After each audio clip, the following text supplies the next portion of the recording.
The presidency is effectively a Russian op. Russian state actors broke in. That Russia is postmarked from Russia. Russian intelligence. The Russian government.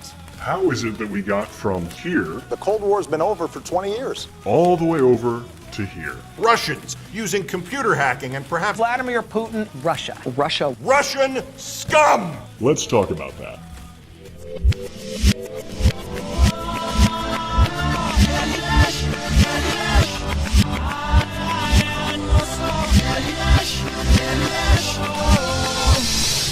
Does Russia try and influence our politics? Yes, of course. Influence is for sale in Washington. Literally anyone with a few billion shekels to spare and skin in the game is hacking for, spying for, killing for, but mostly just paying for influence in Washington. This is true for industrial forces like oil cartels and weapons manufacturers, and it's true for foreign countries like China and Saudi Arabia and Israel and Israel and Israel, and yes, also Russia. The fact that representation has been stripped away from the American citizen and instead is just being sold to whoever has enough money to buy it is the central problem facing America, but it's mostly ignored. Politicians being purchasable is just the grass being green, it's the sky being blue, it's normies being normal. It doesn't get coverage because it's not exciting. It's not new. Also, the whore news is owned by the same people that own whore politicians. They don't tend to highlight each other's whorism. Wait, what are we talking about? Russia. Of whether or not Russia had help. Right. So if whorish influence peddling and information manipulation is just a normal fact of life in our society, then why is Russia's alleged attempts at influence generating waves of hysteria? Why is it the story of Russian influence is being magnified to ridiculous proportions when the story of all sorts of other nefarious influencers is either actively suppressed or passively ignored? To answer that question, we have to go back in time, back into prehistory, back to an era long forgotten, back to like early 2016.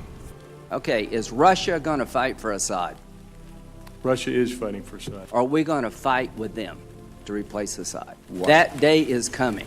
The average Syrian is intent on destroying Assad because he's killed 250,000 of them. Russia, Iran, and Hezbollah are going to fight for their guy, and we're not going to do a damn thing to help the people.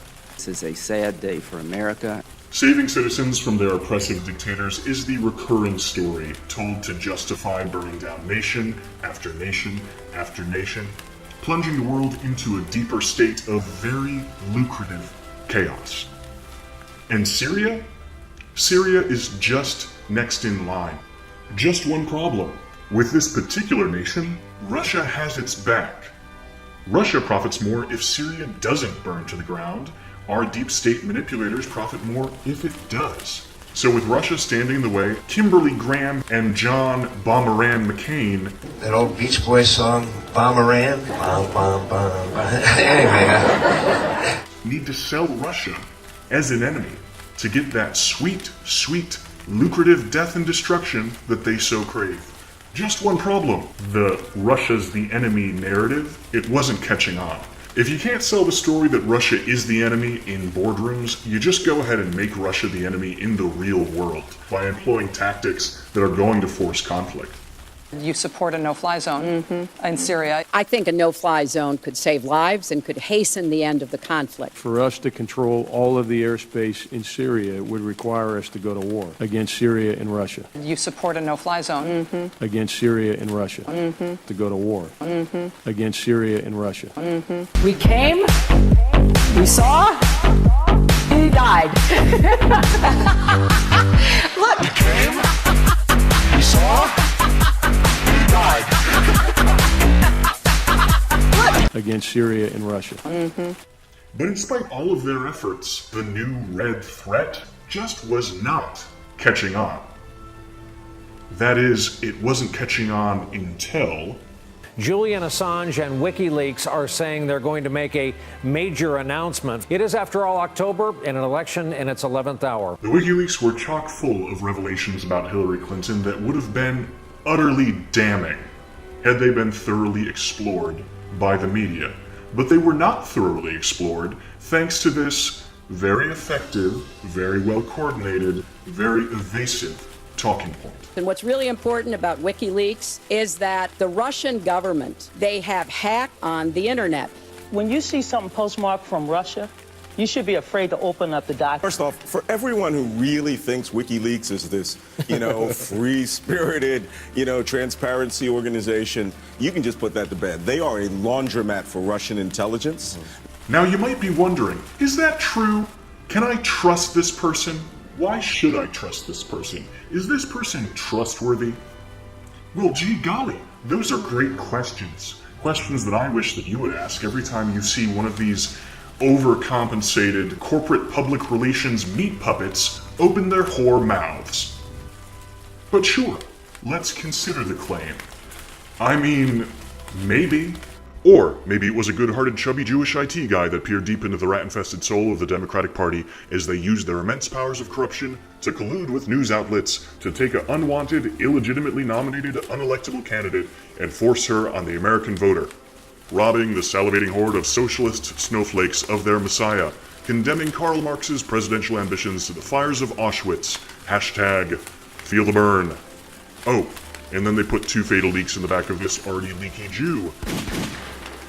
That'll teach him not to leak. So maybe that's what happened.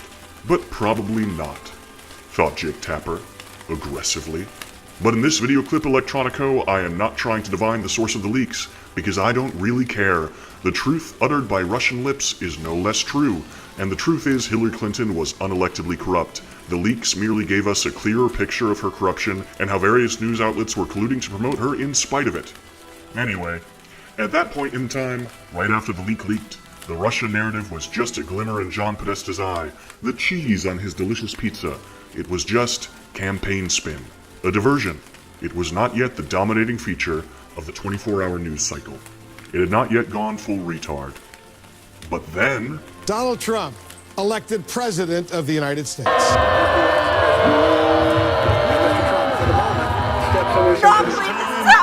I'm literally about to fucking kill myself and I'm not kidding. You better fucking fix this shit right now. When the election results came in, there was one huge, national, undeniable story. Wow, the news got it wrong. The entire establishment couldn't have been more wrong. The news wasn't just predicting a Hillary Clinton win, it was actively maneuvering for a Hillary Clinton win, maximizing every flaw in Donald Trump to the point of invention, and minimizing every flaw in Hillary Clinton to the point that she could literally cough up a mouthful of green goo on camera in front of a crowd, and it would get near zero coverage. If you ever did see this video, it was probably because of the rising power of citizen journalism. What was amplified in the corporate cucked media was drivel like this. Speaking of rumors that have gotten started, there's now the new one is that you are unhealthy.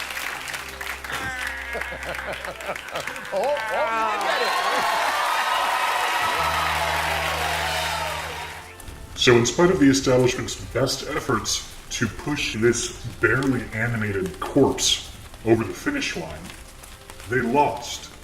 It was a repudiation of corporate-owned media and corporate-owned establishment politicians.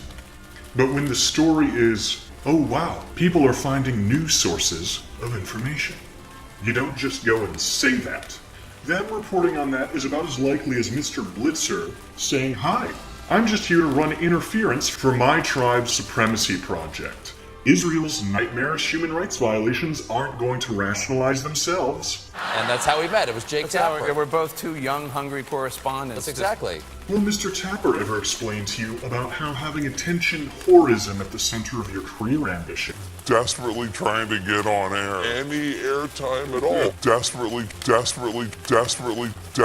trying to get on air. Means you have to learn real quick what corporate daddy wants to hear from your whore mouth. And if you don't give corporate daddy what he wants, then you don't get airtime.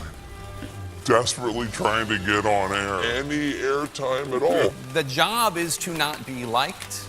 That's your job, to be liked. Yes. My job is not to be liked. My job is to Desperately trying to get on air. tell the truth and deliver the facts and Desperately trying to get on air. and hold people accountable. You can't bring truth to power and keep your face on television.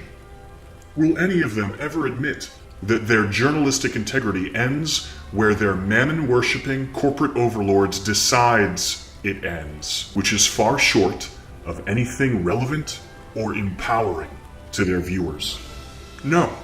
To avoid those topics, they will whip up any distraction they can, any distraction they need, and never have they needed a larger distraction than when they lost their election. And so that's how we got here.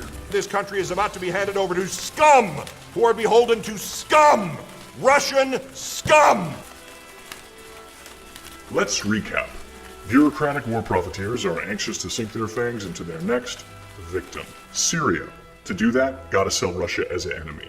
Hillary is a war bitch, so she's already on board with that. Oh, and she needs a distraction from the WikiLeaks. 2 birds, 1 stone. The corporate media establishment basically serves as public relations for war profiteers in Israel and the US. So they, of course, try to sell the bloodthirsty war bitch candidate over the, hey, let's not spend all the money on all the wars candidate. And when America rejected the war bitch, they needed an explanation for how they failed to sell her. An explanation that didn't include any examination of how terrible, corrupt, and in bed they all are. So, Russia. Oh, I forgot one character in this story. You, the average Hillary voter. You don't know what's wrong with TPP. You don't know why NAFTA is terrible. NATO?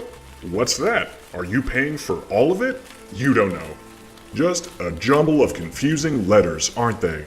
What's really important is that you aren't perceived as racist. So you support bringing in unlimited people from unlimited places. What could possibly go wrong there?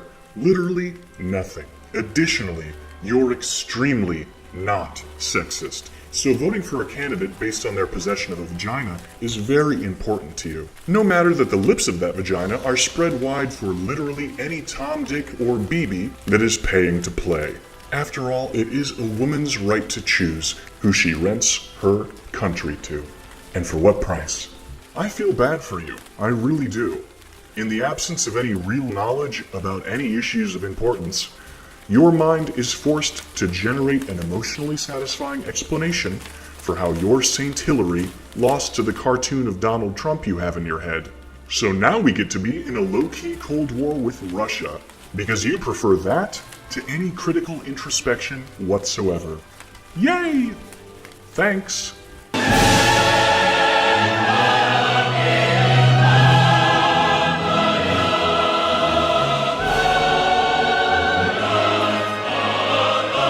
Also, here's a point to ponder. Is stirring up a world war just the thing that the parasitic elites do when their host body is nearing collapse? Surely you remember 2008. What happened? Whose fault it was? Remember how they sidestepped punishment and instead rewarded themselves? Remember how they consolidated power, expanding that thing that was already too big to fail, yet did fail? Does that make similar failure inevitable in the future? Do you think they're afraid of that inevitable day? Afraid of being dragged from the holes where they're hiding and clubbed to death in the streets by the faceless mob? And if they have that fear, do you think they would prefer sending us all to war to avoid that possibility? You see, when you're a monster and the torches and pitchforks are finally coming for you, your only salvation may be the distraction provided by a bigger monster.